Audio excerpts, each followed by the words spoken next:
نحمده ونصلي على رسوله الكريم أما بعد عن أنس رضي الله تعالى عنه قال كان أخوان على عهد النبي صلى الله عليه وسلم وكان أحدهما يأتي النبي صلى الله عليه وسلم والآخر يحترف فشكى المحترف أخاه للنبي صلى الله عليه وسلم فقال لعلك ترزق به رواہ ترمذی۔ محترم بھائیو، ترمذی کی ایک صحیح حدیث آپ کے سامنے پڑھی گئی ہے۔ حدیث کے راوی انس بن مالک رضی اللہ تعالیٰ عنہ ہیں۔ وہ فرماتے ہیں کہ اللہ کے نبی صلی اللہ علیہ وسلم کے زمانے میں دو بھائی رہتے تھے۔ ایک ان میں سے اللہ کے نبی صلی اللہ علیہ وسلم کی خدمت میں حاضر رہتا تھا، یعنی اللہ کے نبی صلی اللہ علیہ وسلم کے پاس رہ کر دین کا علم سیکھتا تھا۔ دوسرا بھائی کاروبار کرتا تھا۔ تو کاروبار کرنے والا بھائی اللہ کے نبی صلی اللہ علیہ وسلم کے پاس آ کر کہنے لگا، اے اللہ کے نبی صلی اللہ علیہ وسلم، میں کاروبار کرتا ہوں، میرا بھائی جو ہے آپ کے پاس ہی رہتا ہے صبح سے شام تک، یعنی دین کا علم حاصل کرنے کے لیے ہی اپنا پورا وقت لگا ڈالتا ہے، کچھ بھی کاروبار نہیں کرتا وہ، بول کر اپنے بھائی کی شکایت کرنے لگا اللہ کے نبی صلی اللہ علیہ وسلم کے پاس۔ تو پیارے نبی صلی اللہ علیہ وسلم نے جو جواب دیا وہ جواب یاد رکھنے کا ہے۔ اللہ کے نبی صلی اللہ علیہ وسلم نے کہا لعلک ترزق بہ، اللہ کے نبی صلی اللہ علیہ وسلم نے کہا کہ شاید تجھے روزی تیرے اس بھائی کے وجہ سے مل رہی ہے۔ غور کرو محترم بھائیو، تیرے کاروبار میں اللہ جو برکت دے رہا ہے، تیرا کاروبار جو اچھا چلتا ہے، تو کیا سمجھتا ہے کہ تیری محنت سے کاروبار اچھا چل رہا ہے؟ نہیں، تیرا دوسرا بھائی دین کے علم حاصل کرنے میں جو لگا ہوا ہے، اس کے برکت سے اللہ تجھے روزی دے رہا ہے۔ تو معلوم ہوا محترم بھائیوں کہ دین کے خدمت کے لیے اگر کوئی وقف ہوتا ہے تو یہ جائز کام ہے، اور اگر ہم دین کے خدمت کے لیے کسی کو وقف کرانا چاہتے ہیں، یہ بھی درست عمل ہے۔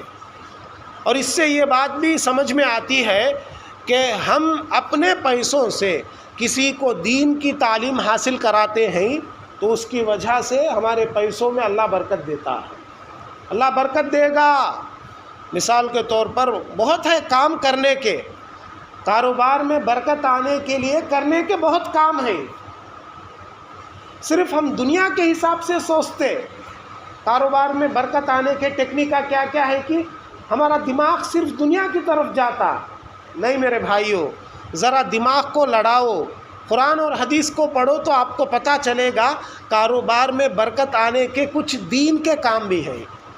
کوئی غریب بچہ ہے، یتیم بچہ ہے، اس کے پاس دین کا علم حاصل کرنے کے لیے پیسے نہیں ہے، تو آپ اللہ اگر آپ کو طاقت دیا ہے، آپ اپنے پیسوں سے اگر اس کو مدرسے میں پڑھا کر عالم بنائیں گے، حافظ بنائیں گے، تو یہ آپ کے لیے صدقہ جاریہ بن جائے گا۔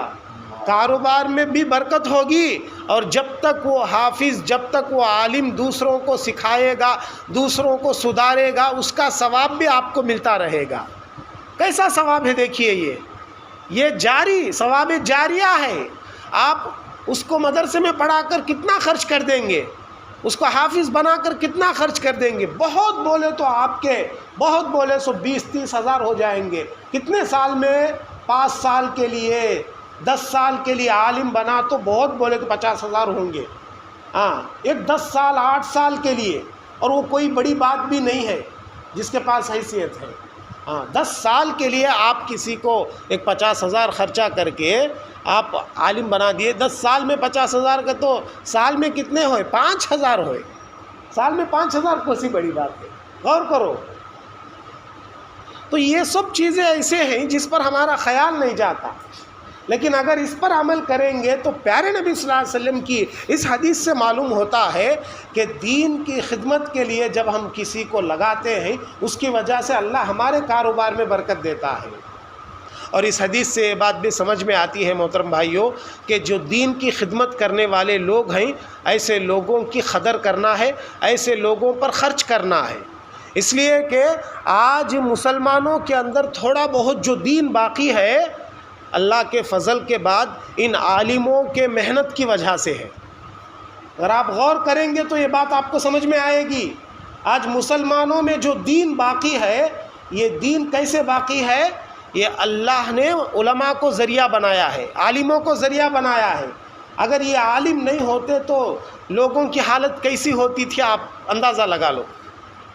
اسی لیے پیارے نبی صلی اللہ علیہ وسلم نے ایک حدیث میں فرمایا کہ قیامت کے قریب ایسا ہوگا کہ اللہ تعالیٰ دین کا علم اٹھا لے گا، دین کا علم اٹھا لے گا۔ اس کی تشریح کیا کی گئی؟ دین کا علم اٹھا لینے کا مطلب قیامت کے قریب بڑے بڑے علماء انتقال ہو جائیں گے۔ یہ قیامت کے نشانیوں میں سے ایک نشانی اللہ کے نبی صلی اللہ علیہ وسلم نے بتلایا۔